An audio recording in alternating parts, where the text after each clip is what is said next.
Every visionary has a story to tell. These stories educate and inspire us all. You could hear them cranking up in the morning and hear the click, click, click of the roller coaster.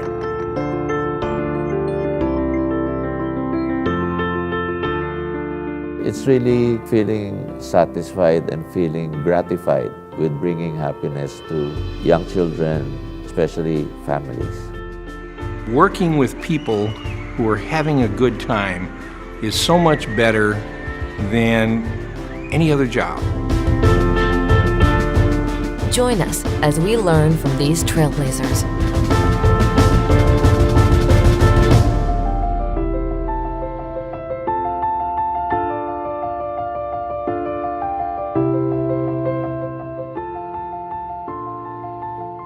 Hugo and Mary Herschend came to the Ozarks, right to where we are right now, in the late 1940s, after World War II.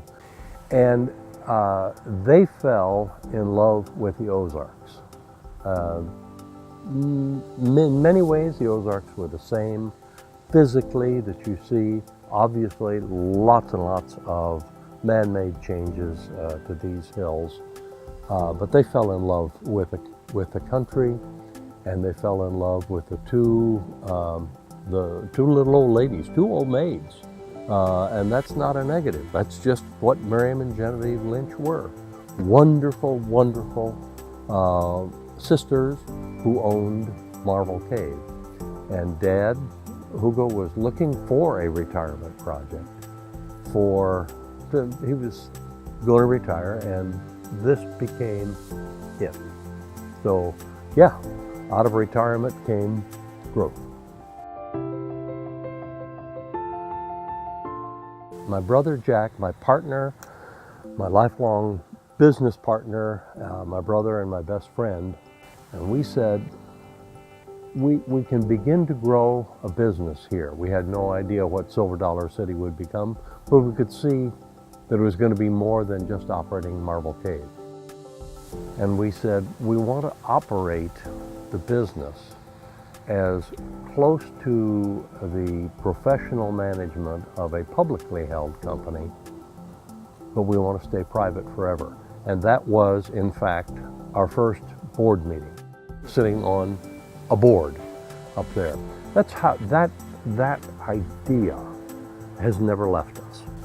That decision that Jack and I made when we sat at our board meeting behind the church was probably the best business decision we made in the entire history of the company, because it formed the company in a way that allowed us to grow where we are today.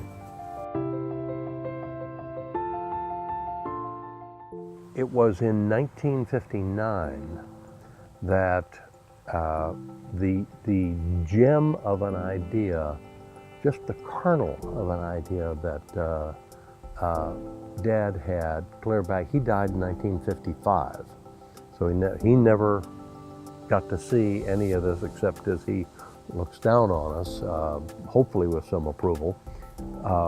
But he had said, and I remember the conversation in the early 50s, he'd said, I think that visitors coming to the Ozarks would really like to see how the men and women of the hills make their living and how they survived. But that idea, that seed was planted. Then in 1959, that seed was put in the ground by a guy who walked into our life. His name was Russell Pearson. I'll never forget Russell Pearson. He is there are parks all over this country that have his stamp.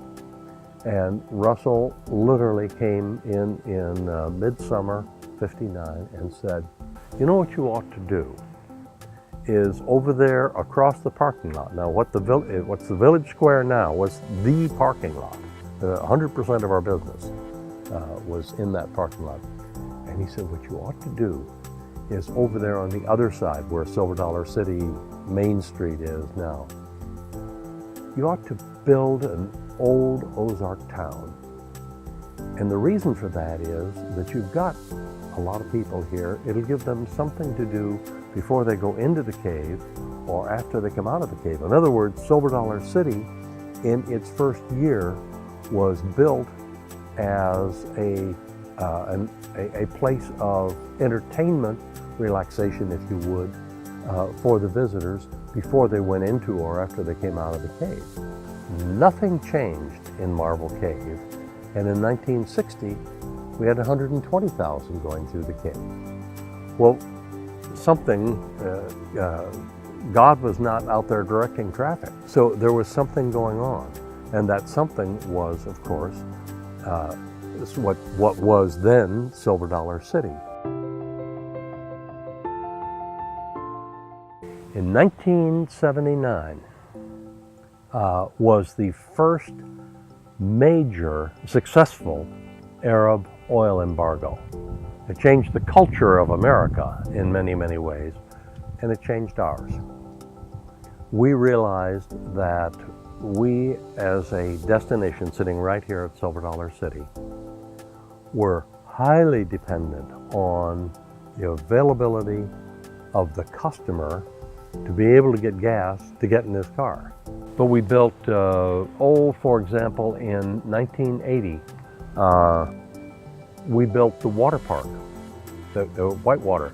That was a prototype for 5 water parks that we built. And we built each of those 5 water parks where the customer lived. We said we want to take what we do, can't take Silver Dollar City, it's fixed in the sense of culturally fixed as well as environmentally fixed. But a water park, we can do it, and we can do it right, make it different, make it better, and we can take that to the marketplace. The same thing was true with our growth. What turned out to be the biggest single operation that we have in the company, in visitor count, is Dollywood in East Tennessee. We bought a small park there, but a high, first of all, population density within, reasonably high population density within 300 miles, and a world-class draw called Great Smoky Mountain National Park. Most visited park then and now in the nation today, easily. Well, that even if things got tough, that park was going to continue to be a significant draw. October 1st of 2013, this company became the sole owner of the Harlem Globetrotters. More than a few people have come to me and said, I think you're nuts. But we look at it very, very simply. People say, what are you doing in the basketball business? And the answer is, to me, crystal clear. We're not. The mission statement of this company is brilliant. There's no question about it. It's only 4 words. Those 4 words are, our mission is to be creating memories worth repeating. Now, you apply that to the Harlem Globetrotters, and I would dare say that 90% of the people who will watch this video will have at some point in their life seen or been around something to do with the Harlem Globetrotters. And I will also bet that 90+% of them can tell you something that happened in that game. And I will also guarantee, because I've done this, I've checked it too often, I will also guarantee you that 90+% of the people can't remember anything from the last basketball game they saw. The difference is the Globetrotters are in entertainment.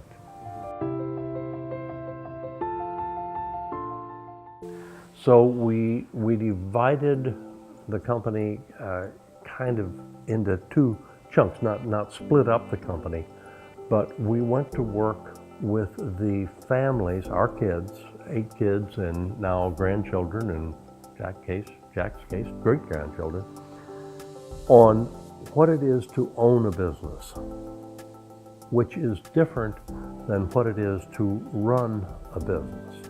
So we had ownership on the one side, and we said what it will then take is the development of a management structure, a CEO, and that's when we went to an outside CEO.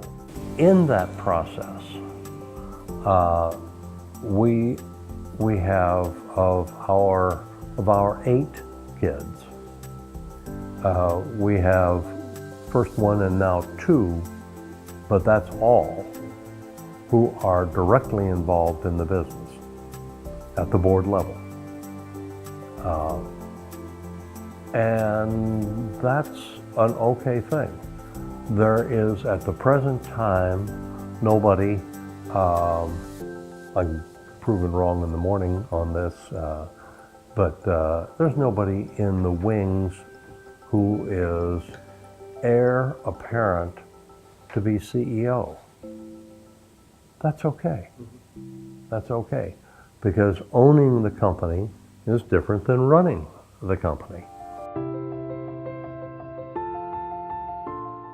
IAAPA holds a very important place in the heart of our company. That's not a romance heart, but we have learned from IAAPA bunches, and we know through IAAPA some of the most valuable contacts, both personal and professional, that we enjoy today. My IAAPA convention is meeting with men and women I care about and sharing with them and or learning from them.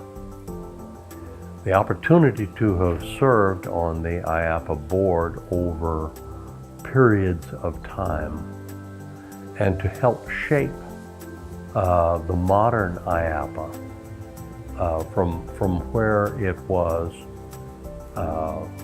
in the beginning kind of a showman's league has been both an honor and a pleasure.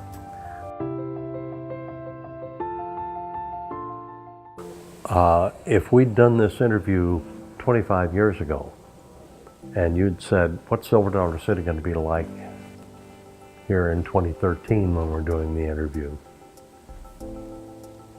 I would have said, I don't know. And I sure wouldn't have described what's here. I might have described a few of the buildings, but the most important thing that we will see if we are to remain, we, Herschend Family Entertainment, is to remain successful. One thing that cannot change and has to be here 25 years from now is our culture. It's who we are, not what we are. Will we have different rides than we do today? Will we do a different show than Dickens at Christmas? Very likely. Those are what things. Who is what counts. What is what I'm wearing. Who I am is what's in here. And that's what I pay attention to 25 years from now.